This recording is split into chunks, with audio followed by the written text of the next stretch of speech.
All systems go. Cleared for takeoff.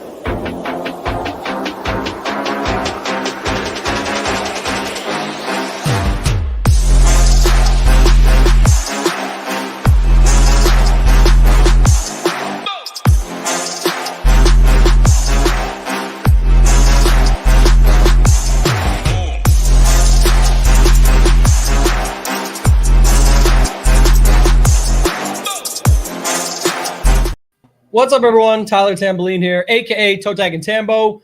We're back for another edition of our golf show here, free on the SHIPIT Nation YouTube station. Got my guy Hoop here with me. As always, we're going to break down all things John Deere Classic. Have a lot in front of us now. We've got the ownership. It's Groupthink Week. We'll talk about that. We've got a lot going on. Before I bring Hoop in, though, I do want to talk very quickly. These shows now are brought to you and sponsored by Drafters. Ship it with Drafters Fantasy Sports. You can head on over there now. Go to shipitnation.com/drafters. You get 100% deposit bonus up to your first $100. For those that don't know what it is, Best Ball is popping off. Our guy Title won the championship over there last year. He finished in first for $250,000 right here on this YouTube station. You can actually go under videos, and he talks for about 15 minutes, everything about Drafters, how he won the $250,000, and how you can go about finding your way to the top of that leaderboard as well. The usual bonus with them is 100% deposit bonus up to $50. When you use the promo code SHIPIT or just click the link down in the description, get over there to check it out.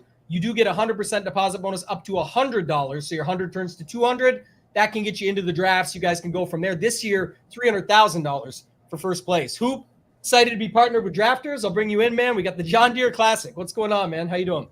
Yeah, super excited about the Drafters partnership. Like you said, Title took down their title, I guess, last year, first place in their big boy contest for $250,000. Just a natural partnership, and we're going to obviously start producing some shows and content around it. And now's a good time to get started with the best ball stuff. You got July, you have August, and then before you know it, NFL season's going to be here. So, follow along our content here. We're going to start getting some of these videos up. Very excited for that. In terms of the golf this week, John Deere Classic, I know a lot of people are probably pretty down about the field, but the one thing I always say about PGA DFS really doesn't matter because the prize pools are all still unchanged, like week to week. It doesn't matter. Like, obviously, yeah, you'll have some of the milli makers for the majors and some of the elevated events, but your week to week run-of-the-mill PGA events, the prize pools on DraftKings still just as big, $200,000 up top on their $20 contest, and then everything else below is the same. So we got to dive in and see if we can find some winners, and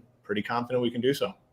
Yeah, and I'll talk more on that in a second. Our guy Panic Fan 26 right out of the gate. It's easy to hit the like button while you watch. That is true. So I highly recommend it. Hit the like button. If you haven't yet subscribed yet, we're at almost 2,000 subscribers. So keep that in mind. We talked about it before. We're going to be doing a giveaway for that. I'll also announce after this show on Twitter the 2 monthly membership winners. So those last week that typed into the comments and put their favorite winner with the hashtag SHIPIT, we got 2 monthly winners that we're going to pick out after this. So excited to get through this one. And then, yeah, our guy Harry, shout out to our guy Birdie Monster. He says, love shitty fields. Yeah, so do we. And I'll tell you why I do, especially because this is the thing. Hoop said it. If you're trying to get into King of the Desert, it's the same contest to get into it. Whether it's this week or a major, you'll take it. And the other thing is the groupthink factor, which I said we would touch on. May as well hit it now.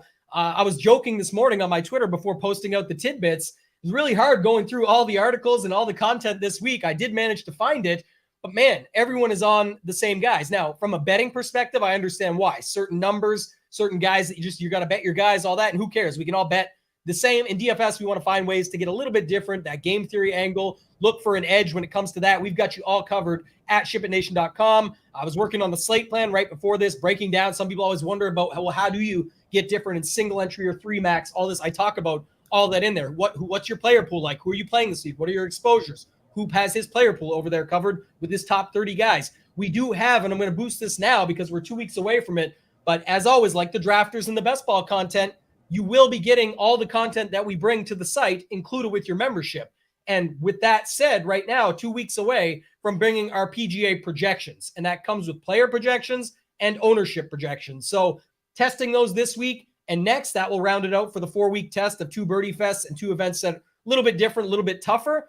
That's where this week on the site, we do have a preview under our tier rankings of what the projections like. Their top 2 in every range in the field this week. So besides Hoop and myself and everyone in Discord, you guys can go over and check that out. ShipItNation.com, $59 a month or $5.99 for the year. You can still lock that in as we get close to NFL. That may change, but you can still lock that in to get yourself $49 a month by paying for the annual upfront. Hoop, let's dive into this, man. We got the John Deere Classic, like we said, very weak field. It's one of the weakest of the entire season. When we get to DFS, it'll be Denny McCarthy as your top price golfer. We'll spend some time on that one, of course. But before we do, as always, let's check into this weather, man. Anything you see when it comes to weather over the first couple days that has your mind set or has your mind on it, or do you have any interest in anything as far as stacks are concerned? Yeah, nothing out of the ordinary, I don't think, that I'm seeing. I mean, you're looking standard like 5 to 10 miles an hour wind, which is nothing. I mean, it's fine. So for me, nothing for the full stretch, the full, main event here from Thursday through Sunday. For Showdown, maybe a little bit different. We always like these morning guys a little bit more. Maybe that's the route to go. But for the full-on slate, the main slate, there's nothing I'm seeing here whatsoever.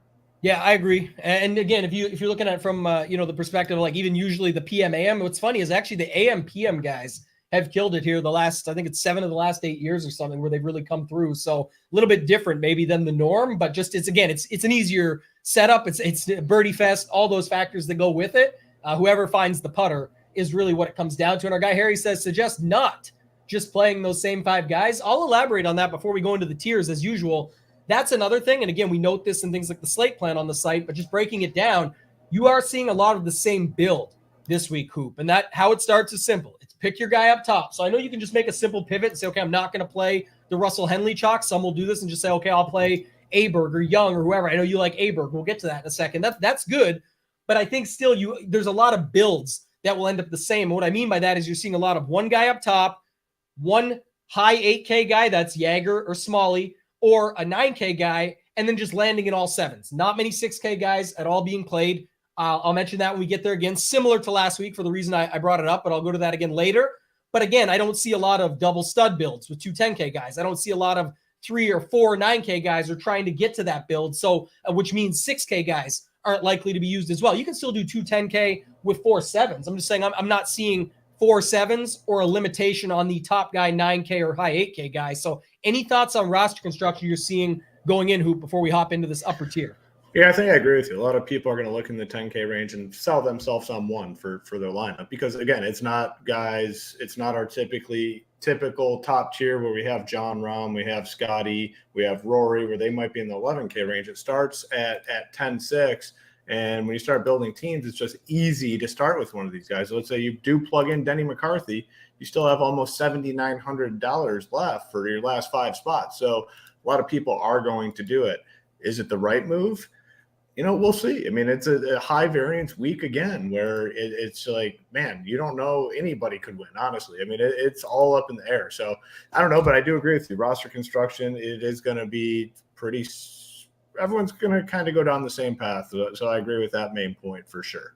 And I think it stems a little bit too from last week. I know I'm prolonging it, but we're going to shorten these ranges up too. We're going to go 9,500 to the top, 9,400 down to 8K, just because it is so limited. There's only 4 10K guys, for example. But just to note, last week also, you have to remember, Hoop, it was, again, so for our listener league, for the Fantasy Golf Degenerates on the podcast myself and Kenny Kim do, we had a guy win with Morikawa and Ricky Fowler in the same lineup. But for the most part, and what you saw in, like, let's say round 1 of the Fantasy Golf World Championship, it was a lot of what the projection sites spit out. And it was Ricky Fowler, Sung Jae Im, and that's because Finau, JT, Hideki all missed the cut. You had a bunch of that happening. I do think there is some of those remnants sort of brought over into this week where, again, within the ashes and the rubble of all those missed cuts last week, people say, well, I don't want to get stung by that again, so I'm just going to go to what I think are the safest guys here, and then I'll end up. And what ends up happening is then you get into the battles of just these 4 7K guys or 3 7K guys where you end up, okay, you better hope your 1v1 or 2v2 is correct. And then it gets even harder in these large field tournaments to find your way to the top. So we'll break it down further as we get into it. Let's do this, Hoop. Let's go 9,500 Adam Schenk up to McCarthy. You can subset the top and focus in on the Henley-McCarthy conversation. But I do think we might as well just put them all together because this range is, small enough as it is. And this is kind of where we're getting at least 3 or 4 plays pop off the page that people are clearly going to here. Yeah, and I think, for me, it kind of starts with Henley. I think he's a great play at 10-4. I do think he gets a good chunk of ownership, but man, he's playing phenomenal golf, and I mean, really good golf. You look at it, dating back to the Players, it's been all top 20s except the PGA Championship, which is probably never going to be like a good fit for Russell Henley. So you can almost give him the pass there, but he's been great, all in the top 20 in 7 out of his last 8 events. And, a lot of people see that. A lot of people are going to play him. I think he's just a very, safe option this week. I think he's a good play. McCarthy coming in at 10-6. I think he's a fine option. For my 150, I'll definitely have some of him. Another guy that's on a pretty solid stretch of golf, kind of similar to Henley in terms of the results. One missed cut, then everything else has been like T25 or better. He's gotten up to a second place finish at where was it? At the Memorial. So he's fine. The guy I do really like, though, Aberg. I think he has a chance to not come in low owned, but much lower owned than like Henley and McCarthy. He's been good. Kind of fell off a little bit over the weekend at the Rocket Mortgage. Shot 73, 72. That's just obviously not going to do it. But 65 in round 167. He's made every cut so far this year. Some 24th, 25th place finishes. Long term, I think this kid's going to be the real deal. I think he gets a win at some point, and then to me, it could be here in a weaker field event. Then Cam Young's the name. Like, he's the name that last year, if he was in this field, he'd be probably like 5-1 to win the event, and probably like $11,500. But he's been playing like shit, and he's the 4th most expensive guy in this field. It just has not been good. But I think people still, at the end of the day, will look to him because he is the name, in this field. So for me, Henley, Aberg, McCarthy, 10K and above. Coming down, Adam Hadwin, that's just a little bit too much for me. I'm going to pass on Hadwin. I will play Cole. I have some interest in Keith Mitchell, and then I do like Shank a little bit as well. I mean, you're going to need to make birdies here, and Keith Mitchell, I think Shank, solid options in this range. So for 10Ks, like I said, Henley, Aberg are the two I'm looking at. In this like upper 9K range, it's probably Mitchell and Shank are the two that I have the most interest in. Yeah, and a few things here in the chat before I break it down for you, because some of it ties into that. My guy Mark probably knows me or listens to some other stuff. Hardy first round leader. I like that. I actually bet Hardy outright. The first round leader might even be better. So I definitely think that's good. Richie Smalls leaving some salary is viable. Definitely. Talked about this last week. It ended up playing out that way. I talked last week about the Bryson year at the Rocket Mortgage Classic, where just him and Wolf came through. Last week wasn't that much different. It was basically Morikawa, Fowler, and Sungjae are the only real guys up top that came through. So out of the 9-10 guys up there, you could have left salary and just played Fowler with salary, or Fowler, Morikawa and left salary down below. There was a lot of different ways you could go about it. And then Andrew, I do want to talk about this one because he says McCarthy's, this is my first thing that I'll start it off as. He says McCarthy seemed to be playing really well in elevated events, but he's saying usually he's in the 7Ks. That isn't any scare there.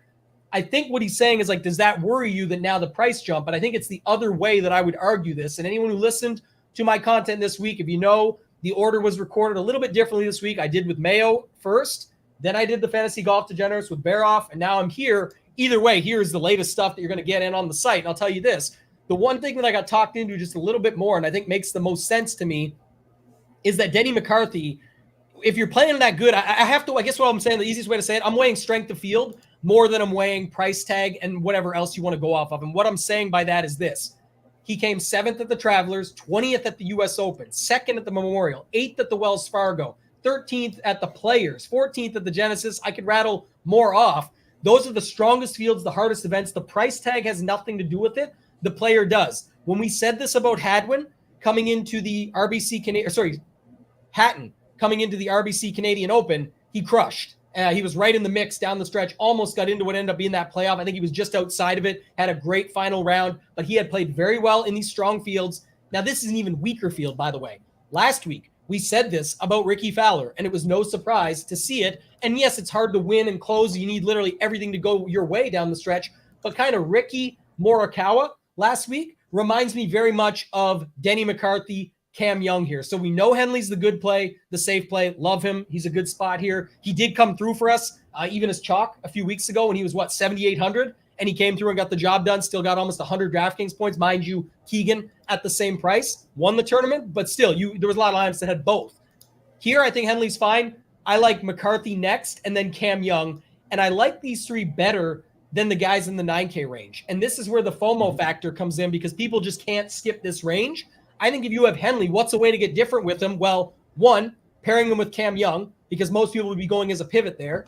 Two, when you do that, you automatically skip the Coles, the Shanks, the Yagers, the Grillos, the Kirks, the Smalleys, all those other guys. And I will say this, ownership is going to be spread out quite a bit beyond some of the guys we know that are going to be at the 20% range, like a guy like Henley. But even the other guys might be 18 to 20 and not quite cross. We'll see how many get across the border when we get there for what their actual number looks like. But when you think about that, that's another reason to say, again, if you're on the same construction as everybody, you're not likely to give yourself that upside to the top. But you'll have lineups like that within your player pool. It's all what you decide to build out. I'm just giving you my thoughts. So for me, Henley, Young, McCarthy, the three I like up top, Grillo and Kirk. And I'm going down a little bit too much here, Hoop, and I'll let you take over from there. But I've got more interest in those guys. If you're looking, for leverage, I think Keith Mitchell would be the one guy. And that's just 6 total of the guys at the top, but I gave him the order I like him and where I would have Matt. So anything else you want to talk about up there? If not, Hoop, we can take it into this you can do the rest of the 9K if you want to talk quickly on the bottom. Yeah. That's clearly where the leverage is. But then the bigger conversation becomes Smalley and then, of course, Yager at 8,800. Yeah, so 95 or 94 and below Chris Kirk, I really like this week. A guy early on in the season looked like he had kind of turned a corner on a little bit of a heater. Then it fell off and missed a lot of cuts recently, but appeared to have found something last week at the Rocket Mortgage where he finished 14th. The easy course, all rounds under 70. I think this guy's good, and I want to be on him 9.3. I think it's a very fair price tag in this field. Really like him. I'm good with Grillo at 9.2. I think he's a fine option. Kind of a good tournament type guy. Like when he's on, like he can get just hot. He can get like super hot and rack up a lot of birdies and move up the leaderboard like in a hurry. That's what you want, especially again at like a high variance type event such as this week. Moderate interest. Shame. You know what? I'm going to say no on Seamus Power. Actually, it has not been good. A guy, last year is playing good at like these softer, weaker courses, weaker field events, but just haven't seen it out of him. Poston, I mean, I've always been a supporter of Poston, but just hasn't shown like anything, even in terms of upside. But this is a weaker field. He's been playing in some of the stronger stuff recently, but probably not for me. I like the guys in the upper 8s quite a bit more, and it starts with Smalley and Yager. Probably more Yager than Smalley. It just seems like a perfect type of track here for Yager. He finished 9th last week at the Rocket Mortgage. Birdie maker type guy, fired a 63 in round 4. Maybe he builds off that momentum. So I really like him at the 8.8 price tag. Smalley's another guy I think I can get behind just because he can get hot too. He's a guy that just racks up a bunch of birdies. So interested there. Benny on. Is it done? Like, is it over? Because I've liked him. He's treated me well, but the last couple weeks, not great. You kind of warned me a little bit last week. I still played him, and he missed the cut. So I'll be, I guess, off of him. More interest in the guys like lower 8s. I'll just keep going down. Like Doug Gim, I'm just going to keep playing. We were on him, or I was on him last week, and we joked about on the showdown shows after round 1. It was like Doug Gim or close your laptop because you're not winning. Well, came back down to earth a little bit round 2 with the 71, but still good. 33rd last week at the Rocket Mortgage, 8K. He's made 5 cuts in a row. I think he's a fine option for me. Nick Taylor, I'm going to be on at 8.2. Had the big win at the Canadian Open, missed the cut at the U.S. Open. You definitely give him the pass there. I think he bounces back. And I've been a Nick Taylor guy. That was the week at the Canadian Open where I had like the top 10 guys absolutely nailed. And for some reason, my dumb ass fades Nick Taylor, who I always talk about and always love. But I'll be on him here. Patrick Rogers, I don't know what to do about him. I mean, I know he tends to be a popular play. People like playing this guy, but it just never seems to work out. So, I mean, maybe on him if I need some guys in this range, but not a ton in the middle. Not too interested in Bezadenhout or Straka. It's the guys at the top, Smalley, Yager in this 8K range, and then like Gim and Taylor at the bottom. But in that lower 9K range, really like Kirky and Grillo. Yeah, real quick on your Rogers conversation, because people want to know, again, I don't know if the app updated yet or not. Originally at the start of the week, they were showing him out because of his WD last week, and people were looking into it and trying to dig in. I'm not sure how many people have uncovered it yet, but I'll let you know right now. He was enjoying his birthday in England, playing some golf, more than healthy, more than fine. So, if you like him, play him, because that's a spot you can go back to. One thing I do like about him, Hoop, was, the Travelers just missed, but before that, 32nd U.S. Open, 30th, the Memorial, 29th PGA Championship, 19th RBC Heritage. Birthday was last week, June 30th, but just go back and check. It might be a day or two before that, but that's why he WD'd. He was playing golf in England for his birthday, enjoying it. But even when he played the Valero, the Mexico Open, a little bit of the easier courses, 5th and 10th. Go back to Phoenix, 14th. Like, this is a guy that, again, now going into this field, if he's ever going to get a win, which we've been waiting for his win for a very long time and has not shown up yet, this would be the type of place I could see it happening. Again, spoiler alert, we got the projections coming to SHIPIT Nation in 2 weeks. Right now, they like Patrick Rogers. They like Nick Taylor. They like this bottom range. They actually like Benny Ann a little bit too, but they, of course, like Steven Yeager. So for me, this range is sort of those 4 guys. That's who I see stand out. You can play other guys, leverage spots or things like that, but I think mainly my thought is who going to this range with one of your guys up top. I know the chat was talking about maybe starting with these guys. I don't like that, but I definitely think the 8K just always goes slightly overlooked. And if you wanted to go Denny or Cam Young or someone like that that's not quite as popular as Henley, or even with Henley, and then get a couple of these guys in there, I think not only do you have a little bit of a different roster construction, but I also think you're going away from all those guys we just talked about in the 9K range that people like. So if you want a way to get a little bit different, the inverse to that is be able to go and flip it and say, I'm just going to play those 9K guys and leave the 10Ks and those 8K guys out of it. So definitely want to bring that up. And then the chat's talked a lot about Cam Young. I'll circle back there just for 1 second.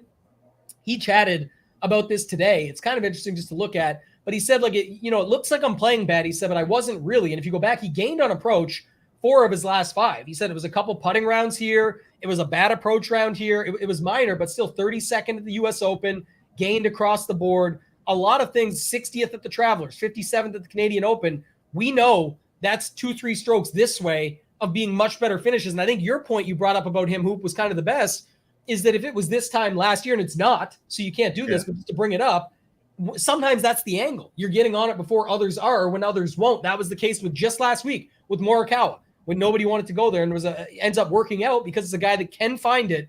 And if he does, or when he does, it can be game over. And then the other thing too that, I forget who brought this up this week, but I thought it was a really good point, was just about some of these guys that we label as like, oh, not good in a birdie fest or whatever. Like, most of them had to play through birdie fest together. I think it was my guy, Andy Lack. I think he brought it up. Love Andy, all that he does.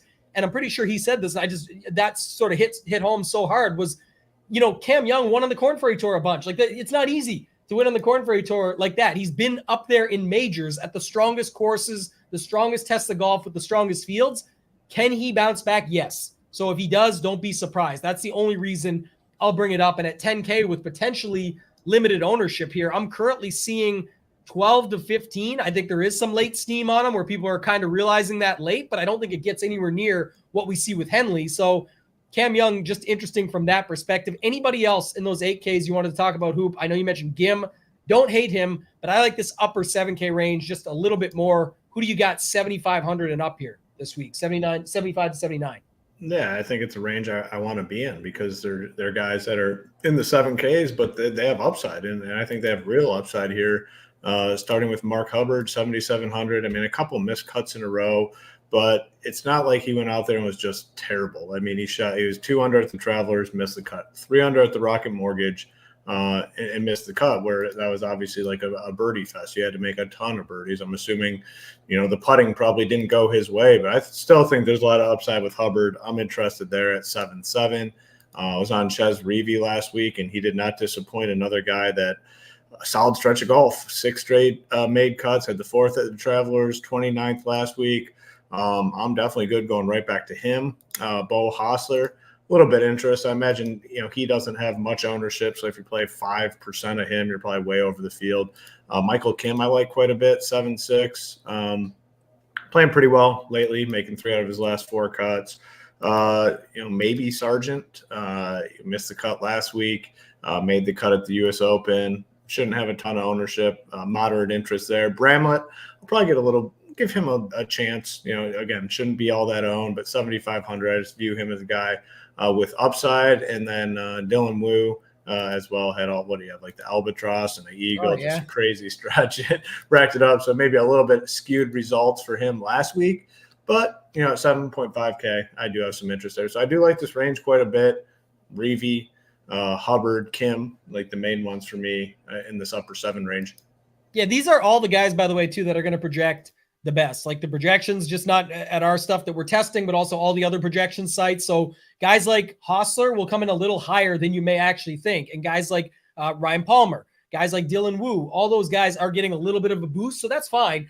Again, like I said earlier, though, it's all spread out here. When everybody wants to play everyone here, this is why, again, roster construction becomes so important versus just you versus these two guys, where it ends up your Reavie versus their Hubbard, or your Hostler versus their Michael Kim. Like, you can only get different in so many spots, but if you get off that common roster construction, then you don't have to worry about it as much. And that's how you play one of these guys. If I've got Reavie with Sig and Kelly Craft in the lineup down below in the 6Ks, we'll get to those guys later. But my point being, if I've got that, then who cares that I got Reavie? Because if I get them right, it's not me. I'm not competing with the other 2 7K guys. I got 2 6K guys and now 2 guys up above at the top, hopefully in the 8K range, while many others are on 3 or 4 in here. Just an example of a build out that you could do. So does it feel riskier on paper? Yes, but in a birdie fest, putting contest, etc., lots can go your way when it comes to that. Lots can go against you too, but just to say it where you've got a different construction, that makes all the world of difference.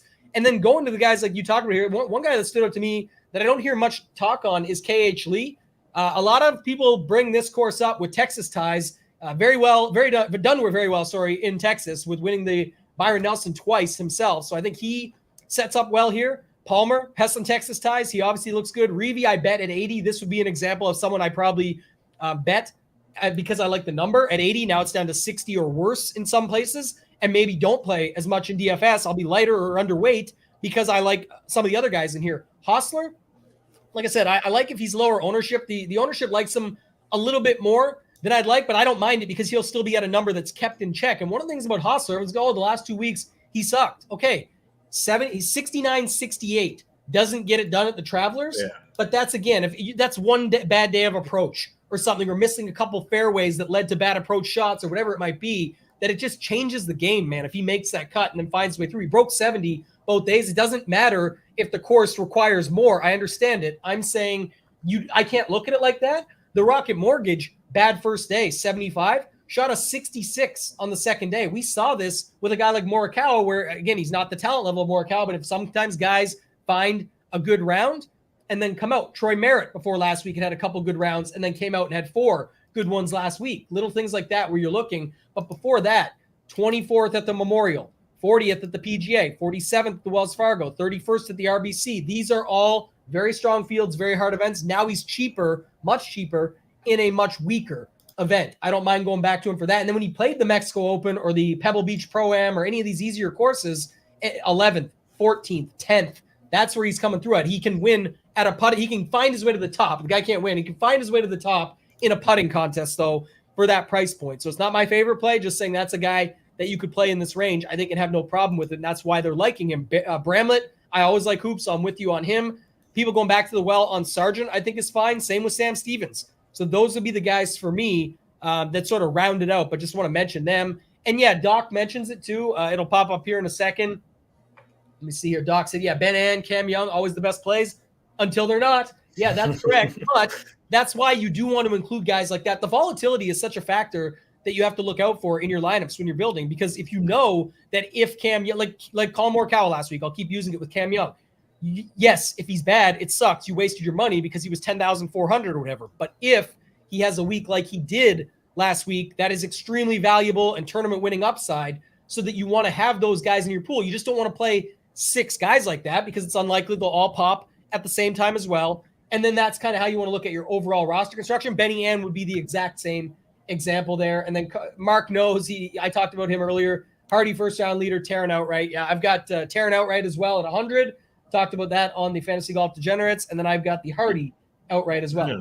You must have liked Hoops content as it was going up then today. Taryn's nice. Yeah, I did like that. For sure. Scott, we talked about this too. I'll bring them both up. Early Friday, no win, same course setup, should be easier to score. That's always the case, but I just don't know if it matters as much. Because just going back to look at some of these, again, I'm always talking about that. I've been talking about that for years now. Some weeks and Birdie Fest especially, and weaker fields and anything goes. it's okay if you want to build in sets and build for that. I prefer this week to actually build more in sets, Hoop, of like the lineups that I like, and then the lineups. I think Mayo talked about this with me on one of the shows the show we did earlier this week, where then a lineup of just like all the, the leverage plays. You just know what they are, and then you got to go from there. So I do think that. And Drew, you've asked it earlier. I thought I answered you in the chat. I apologize if I didn't, but Drew wanted to know. Definitely fine with that. It's hard for him to win again, but again, you're talking about a guy that just won a tournament that actually has ties to this tournament. When people bring that course that he won at into this, and we'll say some of the correlations with it, it's fine. I like him better as a DFS play because he's 9,300 and I can get on. That's what I was going to say. Yeah, I mean, if you're going to bet someone like Grillo, find someone that's like 80 or 90 to 1 instead and just load up on Grillo in DFS. I mean, I'm not huge into the betting streets, so I mean that's just how I view this sort of event. You probably want the long shots, longer odd guys, and then a guy like Grillo probably better for DFS. But if you like Grillo and you think he can win, fire a little cheese on there. Yeah, I guess the best way you said it there and what made me think of right away, Hoop, is like if you're just doing that, think of this. Who's going to be the guy in the mix with him on Sunday? Because that's kind of what it comes down to. Like last week, it was Ricky, it was Colin Morikawa, and it was Hadwin. And it wasn't like Hadwin's odds were incredible, but if Hadwin was right there, Hadwin literally could have won that tournament. There was other guys down the stretch. I'm not going to say full on with like the Peter Quest. Shout out our guy, Skyhook DFS. He had that 600 to 1 on Peter Quest with the each way. This week, he's on a different guy down low. I'll talk about him later with some others, but one specifically. But just to note, when you have that, you can sometimes just do it because like Hoop said, it's literally going to come down to who makes that final putt randomly. And sometimes you can get that set up. Jay Steele asked about the groups. A week like this is fine if you want to set up a group, but I think the group is pretty obvious. But the problem is sometimes the chalk in weeks like this can be fine. And the idea would be like, the 5 guys we talked about, whether it's your Shank, Jaeger, Henley, McCarthy, and one other guy, and you could put it like at most 2 so that you're getting at least different guys blended in with them. But I think that's too generic and too basic, and people have really adapted to that. So I think it really comes down to your overall roster construction more than just setting up groups of avoiding multiple players together, especially when they can easily show up like we've seen the chalk do in some of these past weeks. The chalk is just some cases fine to work with. And then he asks also, is locking Henley and McCarthy viable? Is it viable? Absolutely. You can definitely do it. That's what I said earlier. Like you can, because they're 10-6 and 10-4, you actually don't even need, I think you can get away with like 1 6K guy or like really cheap 7K guys and not even use that there. That's how the guy that won our listener league at the Fantasy Golf Degenerates did it last week with the exact same prices of McCarthy and Henley was Ricky and Morikawa. So just keep that in mind as you're going through it there. Who else here, Hoop? And anybody else? I'm thinking for me, just going through it here, I talked about a couple guys above, but just going down below, Sam Stevens was one I mentioned a little bit.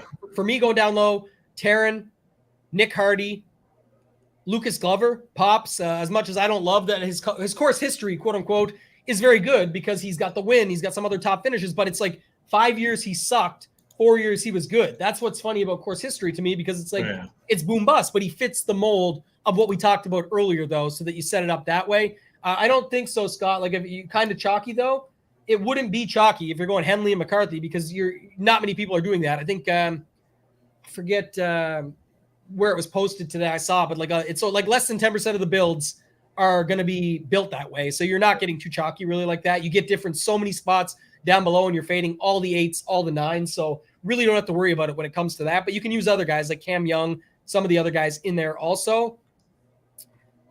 Neesmith, a guy like Hoop, he's a guy that pops. Bhatia, very boom bust. Higo, very boom bust. Sam Ryder, some of the other guys in this range. Hadley, your boy, has got a little bit better. Zach Johnson has real course history, but it's old school. But he is one of the guys that kind of still shows up here. Even in the years he was playing bad, he was still posting like 20s and 30th. So up to you. What's your thoughts on this bottom 7K range here? Who are some of the guys you're on?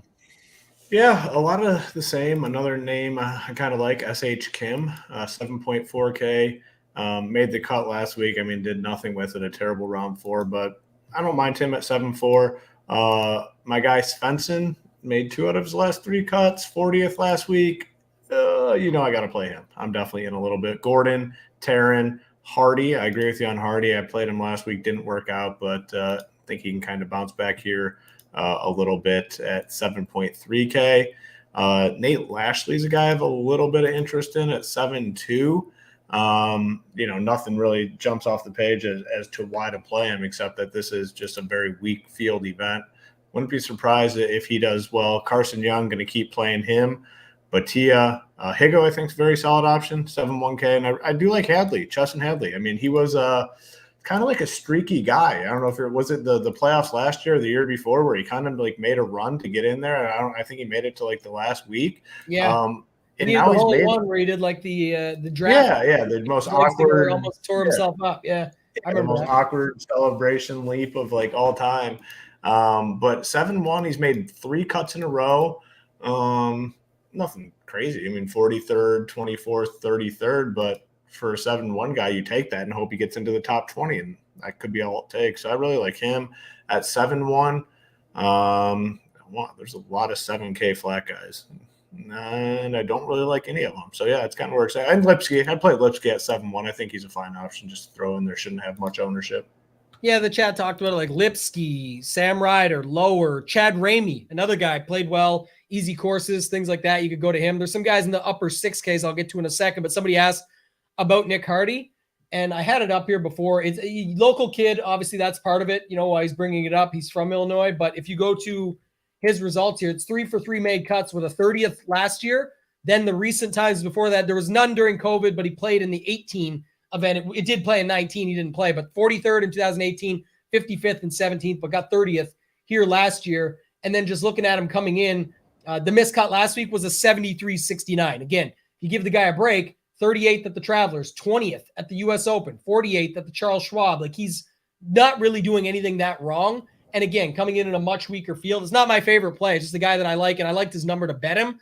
He still makes more sense probably as a DFS play, being this cheap and you don't need everything out of him. But betting with all the places, I just like the bigger number on him. And it's a guy that I usually bet. Kevin Yu, everyone might forget about him. After 2 weeks ago, was fine, and then last week wasn't. So I think you could definitely go back to him. Kevin Streelman, one of the older guys, and Zach Johnson there if you want to go to the older guys, more experienced. But after that, not much for me, Hoops. So we can go to the 6K range. And I'll start it off. I'll preface it again, going back to what I said last week, because I think people misunderstand this. So I'll bring it up again. But like last week, 98 6K guys. And I said there's a thought to be had that you may not even want to go down there. And wanting to go down there or needing or what the optimal says and all this, it's not a cop-out or a break. I'm just telling you my thought process and how I get there is it's pretty much what I said. There's like 40 guys we're going to get through. We knew that guys would get through from that range. So only so many make the cut, so on and so forth. The point being, though, it's very hard to pinpoint. Like, did you have the Lucas Glover bounce back week? Peter Quest from the moon and down? Like, did you have all these guys coming in to land there? And then did you have enough of them to matter in your lineups? And that's just not what you see in most of these places. Yes, people had versions of them and certain guys from down there, but if you look, they probably took stands or they got lucky that one of them trickled through, more so than it's hard to pick your guys and go with it. So when I go down here, which I still do, I'm saying, but when I go down here, I'm picking my guys and getting enough of them, 5 to 10%, where at least if I have them, they're going to be with my core plays, which are my guys that are 30% plus or 25% plus at the top.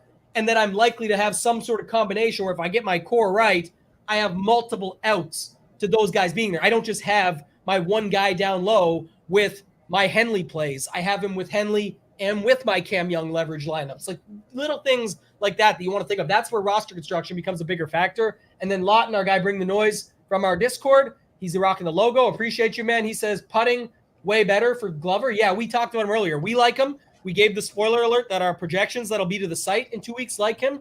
And I think it was Rick Rungood posted in his newsletter, which is an awesome free newsletter that I get every week. And it talked about Glover switching to that putter. It looks like the cheater putter because it's very close to the chest. We've seen guys like Adam Scott and others have success with this. He's started to get the hang of it. He's used it 3 or 4 times now. I believe the newsletter had stated there was an update that it's been like 4 weeks now. And maybe he finally got used to it because last week definitely looked good with that putter. You may not expect the exact same results, but again, at 7,200, he can be your last guy in. He can be your 4th guy in. One hopefully gets you more upside than the other, but it's all how you get to the finish line that matters. So don't hate going to Glover. And then Samuel says, before we go to the 6K range, Shoop, are we seeing a lower than usual of salary left?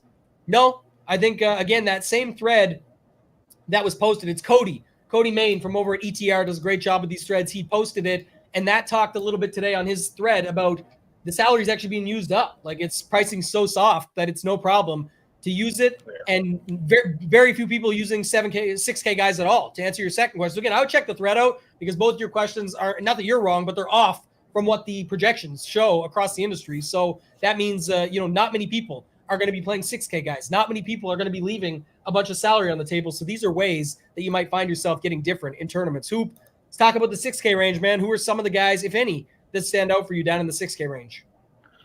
Yeah, and just one more question. We're going to see more lineups with golfers under 7K than usual. The answer to that is no, because people don't feel the need to go up top. We don't have Scotty Scheffler. We don't have John Rahm. We don't have Rory McIlroy. So a lot of people avoid this range. And in these weaker field events, this range much weaker because of the pricing all gets pushed down a little bit. So, for me in this range, guys I'm looking at, and again, I don't know, I haven't built my teams yet, so I don't know how many I'm going to play, how much I'm going to need. Starting low though, Robbie Shelton at 6'4", just a guy that I think has some upside. Very cheap price tag. Made the cut, I believe, last week. Not a great finish. Finished 70th, but you're looking for made cuts down here, hoping the guy gets hot over the weekend, essentially. Talk about a guy who was not hot for a very long time. That's Troy Merritt. Talked about him a lot on the show. 6,600, made the cut last week, T17. I'm going to give him a chance in GPP, see if maybe he found something. Ryan Gerard, 3 made cuts in a row. One of those was the U.S. Open. No finish better than 43rd, but again, you're hoping someone makes a cut and gets hot. Maybe a little bit of him. Carl Wan, 6.8K, pretty solid last week. 14th at the Rocket Mortgage, 18th at the RBC Canadian Open. The thing I like about this guy, when he's making cuts, he's doing damage with it. He's 18th at the Canadian Open, 14th last week. It's not like he's making cuts and finishing 50th or 60th. He's getting in the teens, and that's what you need. So I do like him quite a bit. I think there's upside there for sure. Harry Higgs, a couple made cuts in a row, nothing great in terms of finish. Our guy Peter Malnati back in our lives, all 4 rounds under 70 last week, finished 9th. I think he can back it up here. So 6'9", interested in him. And then Grayson Sigg as well at 6.9K was on him last week. Made the cut, 3rd made cut in a row. The finish wasn't great, but again, you're just looking for guys to make cuts. So those are the 7 or 8 that I have most interest in at this point. Yeah, and I just noticed something. Our guy, Bri Rizzo, he brought it up first, and I'm going to start with this because it's a good segue. The Troy Merritt flowchart. Not many people have this around the industry, but it's pretty simple. Is Troy Merritt playing? Yes. Perfect. Is it a birdie fest? Yes. Okay, perfect. Is he cheap? Yes. Okay, play him. That's really what it comes down to with Troy Merritt. The nice part is, like Hoop said, we were watching him. The guy hadn't done anything. Found his stuff, man. He found it back last week. He was solid on approach, at least a few of the rounds. So having him in there, I'd have no problem with it. And then it brings to my head the core, Hoop, the trademark special, the TMs. You got Troy Merritt, Trey Mullinex, Taylor Moore, who we mentioned earlier, Taylor Montgomery, if you want to get way off the board. But there's a lot of TMs in this field that I actually think would be good tournament plays and could find their way up there. You'd have to get a little different elsewhere. I'm not sure if there's any beyond that. If you have them, throw them in the chat. But I definitely think that's possible. The other guys I like, Davis Thompson, played really well last week. He's a guy that can score in bunches at 6,900. I'm fine with him. Kind of reminds me of like Vincent Norman of last week, Double R Norman. It's like he's cheap. He makes the cut. He comes through. It's not enough. It's only 85 points, but there was room for more. And on top of that, it's, what if, he still gets 85 to 90 points? There's nothing really wrong with that. Alex, we already talked about Patrick Rogers, definitely in. Not going to go back through it, but definitely interested. He took the week off last week for his birthday to golf in England and showed pictures of it on his Instagram and everything. So you can check that out. Who else down here? 2 more guys. Grayson Sigg, who you mentioned, can make birdies and bunches. He's that boom bust guy, though. Don't be mad or surprised if he doesn't come through. He's definitely a guy I like, and I know you like him too, Hoop, but these are guys you're taking a bit more of a chance on, but they can make birdies in bunches. And I'm taking a chance on this guy. My guy Baroff really sold me on him. William Mao. He's on the Korn Ferry Tour, played all month basically, and came 23rd, 21st, 17th in his last 3, all except 1 round in the 60s with 64s laced throughout, 2 64s, a 66, 3 67s. Like, this guy can definitely go low, and I don't mind him. And again, it's like a spot where I will actually play like 7% of him just because no one's playing him, and that will allow me that at least if he does come through for us and score well, or if he's this week's Peter Quest or something like that that's circling the top of the leaderboard, I've got him, you know, and that's Hoop. You could have done that last week with Malnati, right? Like you're a guy, you like your guy, you find him, you play him. When he has that round or that tournament like he had last week, you're in. So that kind of shows up. Other than that, I don't see too many else. There's some sprinkles, but not very many. Like I said, I don't go down in this range too much as it is. And the guys that I do go down and find, I'm just playing them. So I talked about most of them already. I think that's all I got, Hoop. Any other thoughts? Oh, yes, Kraft. That was the one. Thank you. Uncle C just brought it up. And now I've got more information. So let's go to Kraft here real quick while we're 6,400. Okay. Ooh, I like what I see. Again, my guy Baroff put me on him. 5 made cuts here. 3 of them were horrendous finishes in the 60s, but 5th and a 24th last year. And then, like he said it best, you probably didn't even know this guy played the last 2 weeks. He came 38th and 40th the last 2 weeks. He's 6,400 in this field. So he's same price as Mullinex, which makes it tough. But, you know, you get 5% of this guy really on your if you have a larger number of lineups. I'm saying, again, I'm not talking the guy that plays 20 lineups and you get 5%. That's not really the same thing. You have 20. I'm talking in MME and with your full pool, you get 5 to 10% of guys like this. Definitely have interest in that. And then very last one, actually, and I don't have much of this guy, if any, yet, but I forgot to add him because he was in the tidbit. So I got to go back. I obviously haven't finalized any lineups yet or anything, but just, you know, for the most part, I finalized some. So I should say haven't finalized all of my lineups yet. But our guy, K Craps, in the SHIPIT Nation Discord, he is the defending FanDuel Live Final co-champion. I was there with him in Nashville when he won that with N.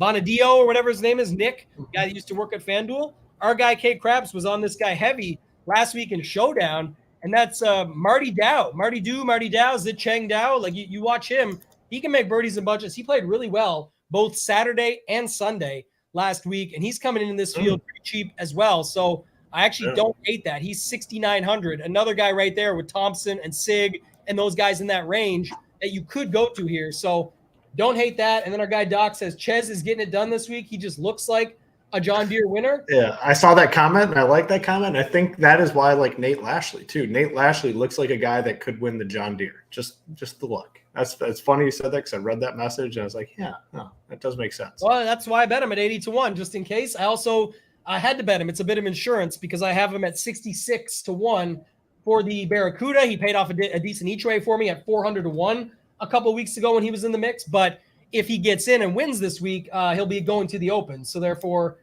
he won't be in that tournament, and he'll be in that tournament. They'll be refunding my money for the Barracuda. So I'm protected at least that way. And then this is just a leverage point that Marquee Music Group is making, I think. Poston first last year, yes. Bez second, Shank cut. Yet nobody's playing Bez and Poston, and everyone's running to play a guy like Shank.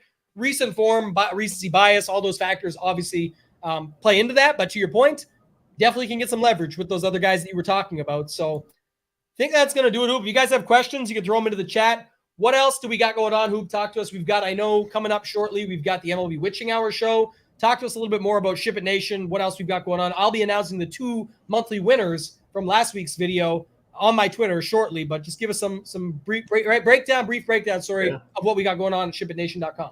Yeah, MLB show coming up here very, very shortly. Myself and Title will be on that one, and MLB obviously here throughout the week. Next week, All-Star breaks. We'll have a few days off from the MLB streets, but this weekend, big, huge UFC card, pay-per-view. Our guys Title and Marley will have you covered for that. We've been crushing MMA. It's been phenomenal. I mean, those two together, it's like a match made in heaven, just a perfect pairing for MMA content. They do a great job. Written content and video content as well. So really looking forward to that. And man, like they talked about, I believe on the show, or you and I talked about it, like some people are paying $59 a month for just access to one sport where they trust the people. Get everything here. PGA, main slate, Showdown 2 through 4, MLB, UFC right now. We got NFL coming right around the corner. Best ball content's going to be popping up. $59 for everything, $5.99 annually. It's a great time to get in, and I'm really, really looking forward to the future here. Yeah, throw any final questions you guys have in the chat. I want to echo one thing because you mentioned the MMA factor. Man, that combo is incredible. I don't play a lot of MMA. It's just not my main sport. It's not really, looking to add another sport. I added NBA last year. It worked out. I was very, had a great year, very successful in NBA. But I love NFL. I love PGA. I love those sports. I love Showdown within both of them as well. So I mean, that's a lot of my bankroll yearly that I'm putting into those two sports. NBA I added, which was awesome, and it helped boost my bankroll. But adding in MMA is fun because it's on the weekend. There's big tournaments, huge prize pools. That combo, man, like I say only because I think this should be a video that like 5,000 people watch. I think they will eventually. Only just over 1,000 people watched last week, maybe 1,200. That show was phenomenal. The funniest part is the first comment was like recommending these two guys. You guys don't know shit. And both those dogs smashed and won and broke the slate, and we all had them. And so it's like, again, just they know their stuff. The combination is good. They're good at actually breaking it down, not just knowing the sport, but applying it to DFS. It's a free show. It always will be. It's on our YouTube channel here. Subscribe so you get it. But this week with UFC 290, there is massive prize pools up top and qualifiers and all these things. I'll be back in the streets. Last week, you won 20K, came in second in the 555, continued your heater. We had 3 or 4 people win the main. And then I was on the flip side of you. I needed the underdog in that last fight, and I would have won the bracket qualifier seat. I would have won the main with a smaller chop. Like, it was just a great spot to be in, and they helped me get there. Other than that, I know nothing about this stuff. So for me, I think that's huge. And then to your point, we had, like everyone says about the value, we haven't even hit NFL Showdown. We haven't even hit NBA, which is massive. The projections are insane. We haven't hit any of this stuff. So maybe some of you are waiting to sign up until we get to that, and that's okay. But I'm just saying that's kind of the point, is when you get the price you get now, you get locked in. It's not just a one-time price for the month or anything like that, and you get all the stuff we add. We added best ball today with the rankings and the videos that we'll be doing, so you guys will be getting that included as well. The videos will be free. We don't do the premium shows, but then you'll also get the rankings that go for drafters, a special promo code to be able to get that. So we'll see if there's any final questions. Real quick, bring it back up, though, just so you guys know, we partnered with Drafters. You go to shipitnation.com/drafters. It'll take you right to their site. You can sign up. The code SHIPIT will be already entered, but instead of getting their standard 100% up to $50 free, you'll get up to $100 free. So you can start with $200 if you put $100 on, and then you're able to do those drafts. Title did a video on this YouTube channel. You can go check it out. Who Title, by the way, is last year's winner of their main best ball tournament, $250,000 for first. You can go check that out. So go to shipitnation.com/drafters, get signed up. That's the easy part. Deposit at minimum $20 to double up. So you get $40 to start with, or you can put the full 100 and get 200, but that will get you guys set up for all you need over there with best ball. It's going to be very good. I'm going to be diving into the streets as well. The last question I see, Hoop, and then I'll go to you for final thoughts. Did you mention Quest? I think people are going back. I don't think it's his ownership, though. Like, he's not going to be owned. So you can go back to him if you want. The main thing I hear about him, though, is he's motivated. If he makes the cut, he gets a special exemption. Everybody is motivated until they're not. The guy shoots 70 or 75 75 on Thursday, probably not very motivated because he's way down, and guy shot 63 or 64 or whatever. The minute somebody shoots anything on Thursday, they're very motivated. When they get here, they're motivated. So they're all motivated. He has the talent to back it up. He just showed it last week. I got no problem. If you want to go back to him, I'll look at my stuff right now. I don't have any of them at the moment. Again, I've got more to build. He probably won't make it in for me, though, but Hoop, final thoughts before we get out of here, man. Yeah, another week. Looking forward to it. I mean, a high variance week, like we talked about. I mean, the range of outcomes is massive, but like we said in the opening, all the contests are big. I mean, the qualifiers are the same size this week as they were last week. So we'll have all our content going up. Most of it is actually already up. I got to add in my exposures later tonight when I build my team. I think everything else is good to go. In the tier section, we have a little preview of our projections as well. So you might want to get on over there, check it out. But again, looking forward to the week and looking forward to seeing some of these Ship It Nation logos at the top.